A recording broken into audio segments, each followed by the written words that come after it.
Aloha, I'm Jennifer Lynn, and this is Wisdom Flow Yoga's 7 Steps to Handstand. We're on step 7. It's the most subtle but super powerful, and it's about the drishti. The drishti is where your eyes are gazing as you're coming into handstand.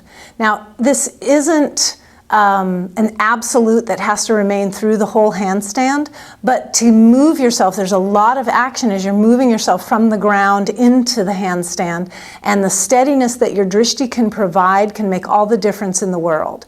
So whenever we do any arm balance, any inversion, there is a triangular base. And you can understand that in headstand, it would be the elbow tips and the crown of the head making those 3 points of the triangle. But when we're in handstand, there's just the 2 hands on the ground. So where is the 3rd point? It's the drishti.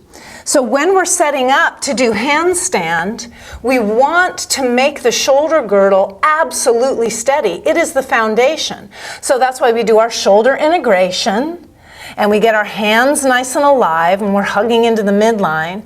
And then when I come up, I let the drishti move, watch what happens to the steadiness of my shoulder girdle. I lose it. If I'm looking around, does this look like a stable base? If I'm looking back, I'm almost somersaulting out of my shoulder integration.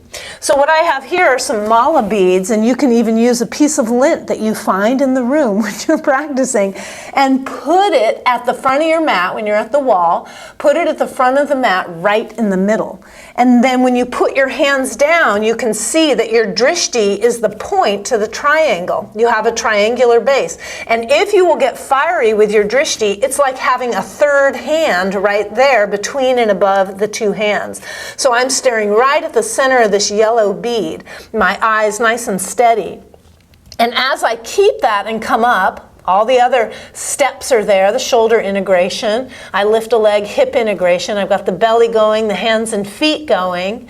And as I'm staring at the bead, I have some steadiness that helps me get into the pose. Now, when I get into the pose, I might release the drishti and bring the ears in line with the biceps. That's nice for the neck and neck tractioning. But as I'm coming into the pose, that little bit of forward gaze creates the steadiness that you might need to get yourself into handstand, whereas before it might have felt a bit dodgy.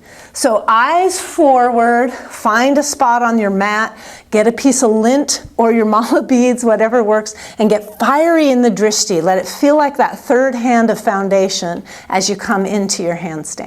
Thanks for tuning in.